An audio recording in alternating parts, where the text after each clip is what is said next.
Hello everyone बच्चों, कैसे हो आप सभी लोग एंड आपकी पढ़ाई कैसे चल रही है? आई होप बहुत शानदार चल रही होगी। तो आज हम एक्सरसाइज 1.1 में क्वेश्चन 5, 6, 7 कवर करेंगे। ठीक है बेटा। इसी इसी के साथ ये एक्सरसाइज आपकी फिनिश होती है। तो देखते हैं बेटा।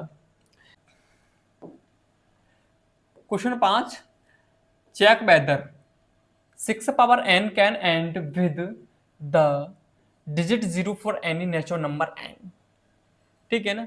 जांच कीजिए कि क्या किसी प्राकृतिक संख्या n के लिए 6 power n का अंतिम अंक 0 हो सकता है। ठीक है ना। अब देखिएगा, 6 power n 0 हो सकता है। मैं आपको एक बात बताता हूं बेटा, अगर कोई भी प्राकृतिक संख्या शून्य पर तभी समाप्त हो सकती है उस तो किसी संख्या का गुणनखंड 2 पे पावर m मल्टीप्लाई 5 पे पावर n इसके रूप में ऐसा होगा। अगर उसका फैक्टर इस रूप में आ जाता है, ठीक है ना, उसके फैक्टर में 2 और 5 आता है तो वो संख्या 0 पर समाप्त हो सकती है। कैसे देखेगा? जैसे कोई मान लीजिए 0 पर समाप्त होने वाली संख्या हमारे पास कितनी है, मान लीजिए 20 है। तो इसके हम फैक्टर करेंगे, वो इसके फैक्टर करेंगे। 2 से डिवाइड करेंगे तो 10 हो गया, 2 से करेंगे तो 5 हो गया, और 5 से करेंगे तो 1 हो गया। ठीक है ना। ये 5 लिखा है, 5 से करेंगे तो 1 आ गया। अब जो 20 का फैक्टर है बेटा, वो क्या है? 2 मल्टीप्लाई 5। देखो, जब ये 20 इसके जो पैम फैक्टराइजेशन किए तो हमारा फैक्टर निकले 2 और 5 के रूप में। किसमें? इसमें 2 भी है एंड 5 भी है। तब ये संख्या 0 पर समाप्त हुई है। एक संख्या हमारे पास मान लीजिएगा 28 मान लीजिएगा। 2 से करेंगे इसे तो 14 आएगा, 2 से करेंगे तो 7 आएगा, 7 से करेंगे तो 1 आएगा। और 28 के जो फैक्टर होंगे 2 पे पावर 2 होंगे मल्टीप्लाई 7 होगा। इसमें बेटा 2 तो है बट 5 नहीं है। अगर 5 होता तो 0 पर समाप्त हो जाती। ये संख्या 6 पावर n, मतलब ये संख्या 0 पर समाप्त नहीं हो सकती। अगर इसके गुणनखंड में 2 और 5 का पेयर होता है तो संख्या 0 पर समाप्त हो सकती है, अन्यथा 0 पर समाप्त नहीं होगी। कोई भी संख्या हो, आप किसी भी 0 पर समाप्त होने संख्या का फैक्टर करेंगे, उसमें 2 के साथ साथ 5 भी होगा। ठीक है ना। उसके फैक्टर में 2 और 5 का पेयर जरूर होगा, तभी वो संख्या किसी है 0 पर समाप्त हो रही है, अन्यथा वो संख्या 0 पर समाप्त नहीं हो सकती। अब मैं उदाहरण दे सकता हूं। मान लीजिएगा 64 है, 2 से करेंगे बेटा तो 32 आएगा, 2 से करेंगे तो 16 आएगा, 2 से करेंगे तो 8 आएगा, 2 से करेंगे तो 4, 2 से करेंगे तो 2 आएगा, 2 से करेंगे तो 1 आएगा। इसमें सिर्फ 2 ही 2 है, इसमें सिर्फ 2 है। 2 के अलावा ना 3 है ना 5 है, कुछ नहीं है, उससे कोई मतलब नहीं है। बट इसके 2 के साथ साथ बेटा 5 भी हो सकता है। अगर 2 के साथ 5 होगा तो वो संख्या 0 पर समाप्त होगी। ठीक है ना। मान लीजिएगा एक दूसरा उदाहरण लेते हैं हम। मान लीजिएगा हमारे पास एक संख्या है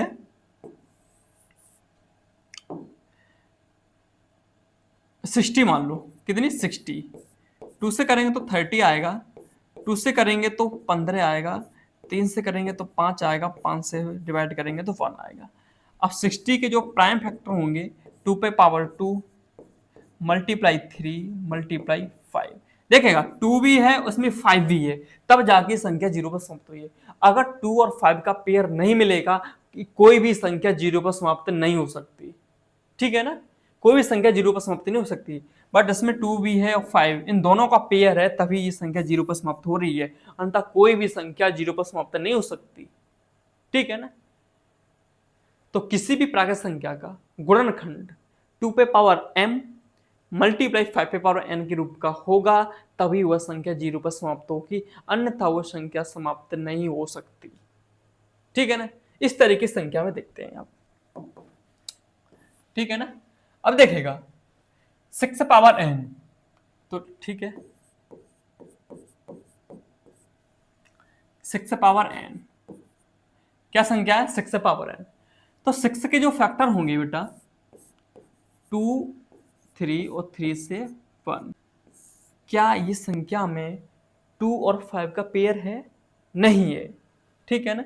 तो लिखेंगे चूंकि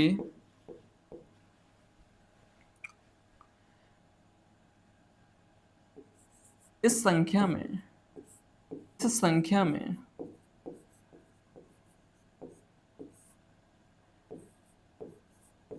गुणनखंड 2 पे पावर m मल्टीप्लाई 5 पे पावर m के रूप का नहीं है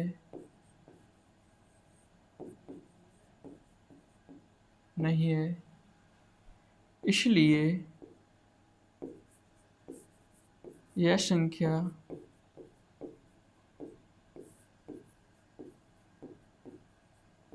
शून्य पर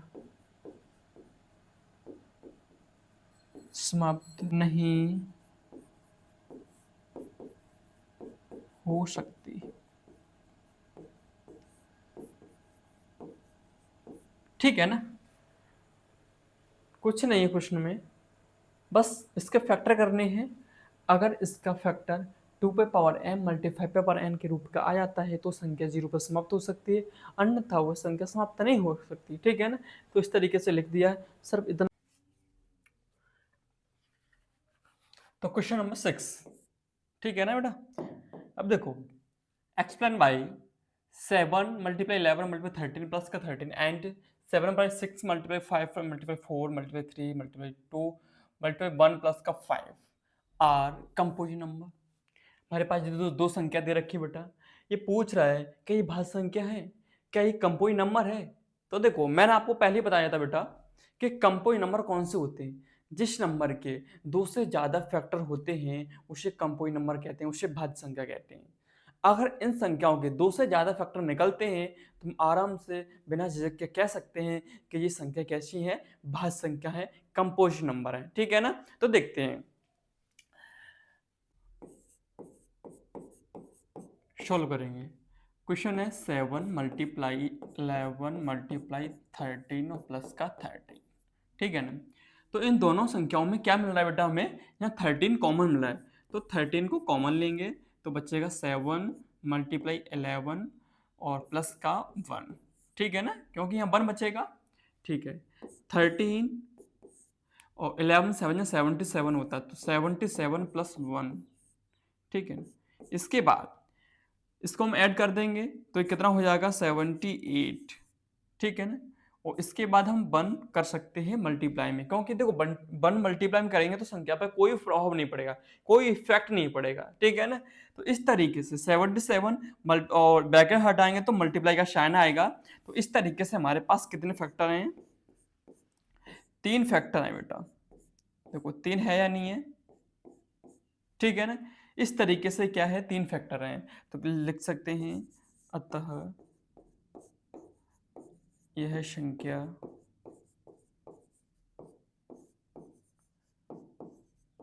भाज्य, कैसा नंबर है ये भाज्य संख्या है। इसी तरीके से हमारे पास है 7 multiply 6 multiply 5 multiply 4 multiply 3 multiply 2 multiply 1 और प्लस का 5 है। ठीक है ना, इस तरीके से क्वेश्चन है भाई। इन दोनों, ये प्लस का 5 है और यहाँ पर भी 5 है, इन दोनों में 5 हमको क्यों कॉमन मिल रहा है, इसको कॉमन लेते हैं तो 7 मल्टीप्लाई 6 मल्टीप्लाई 4 बचेगा, यहाँ पर 3 बचेगा, यहाँ 2 बचेगा। ठीक है ना, 2 से मल्टीप्लाई 1 से करेंगे तो 2 हो जाएगा और प्लस का 1। कोई दिक्कत। अब इन संख्याओं को मल्टीप्लाई कर दीजिएगा बेटा, 7 6 42। ठीक है ना, 42 मल्टीप्लाई 4 12 दूनी 24, 24 प्लस का 1। ठीक है ना, कोई दिक्कत नहीं है। 5 24 दूनी 48 की 8, कैरी होगी 4 और 24 चौके 96, 96 और 4 कितने होते हैं 100 प्लस का 1। ठीक है, 5 ब्रैकेट हटाएंगे, मल्टीप्लाई का साइन लगाएं, इनको ऐड कर देंगे तो 1009 और 1 से मल्टीप्लाई कर देंगे। ठीक है ना, क्योंकि 1 से मल्टीप्लाई इसलिए किया भाई हमने, क्योंकि देखो 1 से किसी भी संख्या में मल्टीप्लाई कर दें, ठीक है ना, तो संख्या पर कोई प्रभाव नहीं पड़ता है, ठीक है ना जी, इसलिए हमने किया ये। तो इसका ये पहला फैक्टर हो गया, ये दूसरा फैक्टर हो गया, ये तीसरा फैक्टर हो गया, ठीक है ना। तो फैक्टर ये होता है, और 1 फैक्टर ऐसा कॉमन फैक्टर होता है जो प्रत्येक किसी भी संख्या का हम फैक्टर करते हैं तो उसमें 1 तो इंक्लूड होता ही होता है, ठीक है ना। तो इसलिए हमने 1 को भी ले लिया। इस तरीके से 3 फैक्टर हो गए, इसलिए हमारी दोनों संख्या कैसी हैं ये, तो अतः यह संख्याएं भाज्य हैं। कैसे है बेटा, भाज्य संख्याएं, ठीक है ना, ठीक है। क्वेश्चन 7 देखेंगे, there is a circular path, एक वृत्ताकार मार्ग है अराउंड ए स्पोर्ट फील्ड, एक खेल का मैदान है, ठीक है ना, उसके चारों पर क्या वृत्ताकार मार्ग है। तो Sonia takes 18 minutes and Ravi takes 12 minutes. Sonia 18 minute लेती है एंड रवि 12 मिनट लेता है टू कंप्लीट 1 अराउंड, उसका एक चक्कर लगाने में सोनिया 18 मिनट लेती है एंड रवि 12 मिनट लेता है, ठीक है ना। If both start together in the same direction, after how many minutes will they meet again at starting point, ठीक है ना। देखो बेटा, एक सर्कुलर पाथ है, ठीक है ना, कैसा वृत्ताकार मार्ग है, उस पर सोनिया एंड रवि एक ही पॉइंट से चलना प्रारंभ करते हैं, क्या चलना प्रारंभ करते हैं, ठीक है ना। तो सोनिया तो 18 मिनट लेती है और रवि 12 मिनट लेता है, ठीक है ना। दोनों एक ही पॉइंट से, सेम डायरेक्शन से, ठीक है ना, एक ही दिशा में चलना प्रारंभ करते हैं, शुरू करते हैं, तो वे कितने मिनट बाद प्रारंभ बिंदु पर फिर मिलेंगे, ठीक है ना, प्रारंभ बिंदु पर फिर मिलेंगे। तो देखेगा, अगर कोई भी व्यक्ति एक ही, जैसे मान लीजिएगा हम एक वो लेते हैं,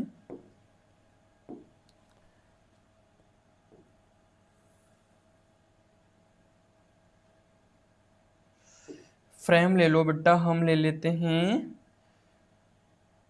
ग्रीन ले लेते हैं, ठीक है ना। अब देखेगा बेटा, मान लीजिएगा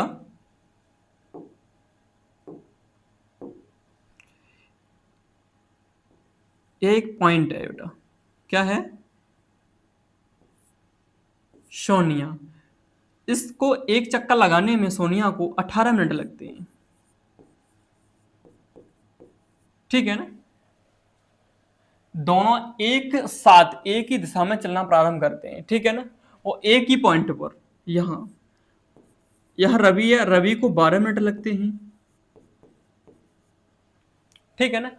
सोनिया को 18 मिनट लगते हैं और रवि को 12 मिनट लगते हैं। तो कहने का मतलब ये है, इसको एक चक्कर लगाने में सोनिया 18 और रवि को 12, तो कहना रवि की जो स्पीड होगी वो ज्यादा होगी, ठीक है ना, वो कैसी होगी, ज्यादा होगी। तो देखो, अगर हम, तो इसमें कह रहा है कि प्रारंभ कितने समय बाद प्रारंभ स्थिति पर फिर मिलेंगे, तो सबसे पहले कितने समय बाद मिलेंगे वो, ठीक है ना। तो देखो, जब हम बात करते हैं न्यूनतम की, किसकी, न्यूनतम की, न्यूनतम की, तो हम निकालते हैं एलसीएम। ध्यान रखना, इसकी फुल फॉर्म, इसकी फुल फॉर्म याद करने से आपके काफी क्वेश्चन हो सकते हैं, ठीक है ना, सिर्फ फुल फॉर्म से ही। और जब बात करते हैं अधिकतम की, तब करते हैं एचसीएफ, ठीक है ना। इतनी सी बात आपको याद रखना, लीस्ट कॉमन मल्टीपल और हाईएस्ट कॉमन फैक्टर, ठीक है ना। अब देखेगा, सोनिया और रवि चक्कर लगाएंगे, तो चक्कर अब बहुत सारे लगाएंगे तो काफी टाइम्स तक ये मिलेंगे, काफी बार मिल सकेंगे, ठीक है ना।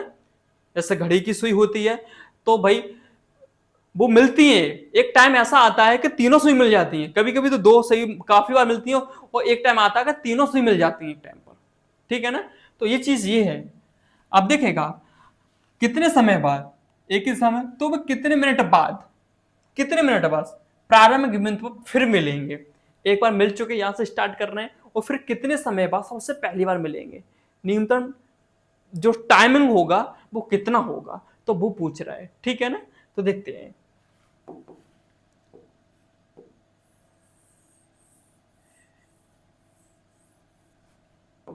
सबसे पहली बार मिलेंगे तो देखेगा, न्यूनतम की बात करेंगे तो इन दोनों का क्या करेंगे, हम एलसीएम निकालेंगे, ठीक है ना।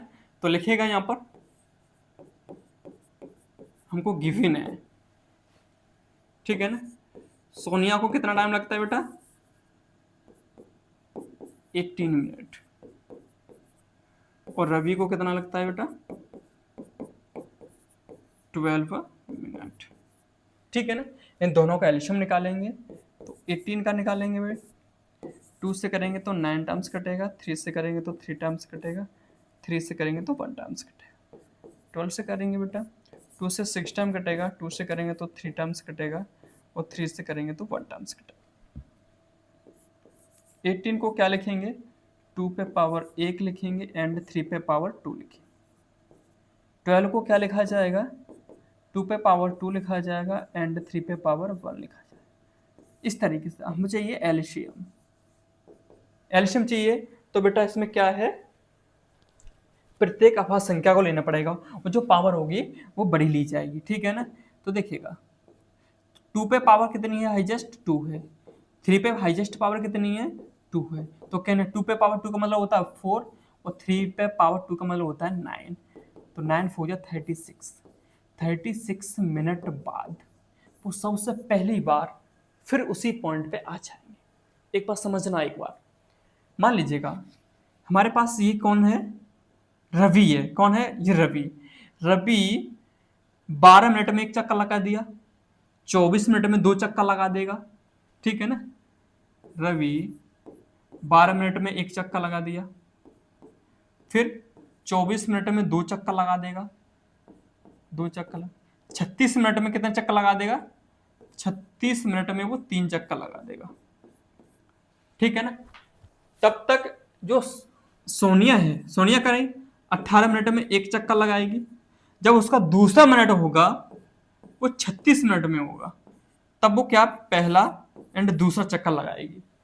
इसकी स्पीड ज्यादा है। अगर सोनिया 36 मिनट में 2 चक्कर ले, तब तक 36 मिनट में भाई वो 3 चक्कर लगा दे रहा है, तो 36 मिनट बाद वो एक स्थान पर आ जाएंगे, ठीक है ना। एक स्थान उसी पॉइंट पर आ जाएंगे जहां से उन्होंने स्टार्ट किया था, जहां स्टार्टिंग पॉइंट था वहीं पर वो दोनों लोग आ जाएंगे, क्योंकि इसकी स्पीड ज्यादा है। जितने टाइम में वो 2 चक्कर लगा रहे उतने टाइम में 3 चक्कर लगा रहे बेटा, वहीं फिर पहुंच जाएंगे। अब बताइए, सोचिएगा, ठीक है ना। क्योंकि जब सोनिया एक चक्कर लगाएगी, आधा चक्कर लगाएगी, फिर पूरा चक्कर लगा पाएगी 18 मिनट में, तब तक, और ये 24 मिनट में, इसमें 18, ये 24 मिनट में 2 चक्कर लगा देगा। जब तक ये दूसरा चक्कर फिक्स कर पाएगी ये, तब तक ये तीसरा चक्कर बिल्कुल फिनिश कर देगा, ठीक है ना। तो इस तरीके से भाई ये 36 मिनट में 3 चक्कर लगा चुका होगा, उसी पॉइंट पे आ जाएगा। उस टाइम सोनिया 36 मिनट में 2 चक्कर लगा कंप्लीट हो पाएगी। तो कहने का यहाँ पर टाइमिंग की बात चल रही है, तो कितने समय बाद, कितने मिनट बाद वो उसी पॉइंट पर, स्टार्टिंग पॉइंट पर पहुंच जाएंगे। तो न्यूनतम जो वैल्यू पूछी है, तो बेटा न्यूनतम के लिए होता है एलसीएम, तो एलसीएम 36 मिनट बाद उसी पॉइंट पर मिल जाएंगे, ठीक है ना। आई होप आपको ये वीडियो बहुत पसंद आई होगी, तो इस वीडियो को लाइक शेयर एंड सब्सक्राइब जरूर करें। Thank you.